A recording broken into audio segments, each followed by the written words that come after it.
అసలు నాకు ఏ టెస్ట్లు వద్దంటే కుదరదు.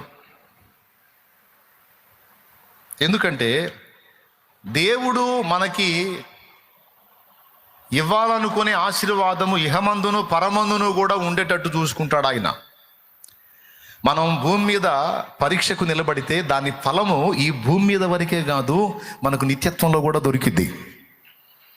మీకు తెలియాలి ఆ సంగతి.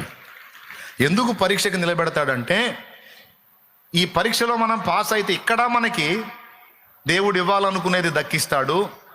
ఇక్కడ అయిపోయిన తర్వాత అక్కడ కూడా, ఇక్కడ నీవు పరీక్షలో పాస్ అయిన దాన్ని బట్టి అక్కడ కూడా ప్రతిఫలం ఉంటుంది.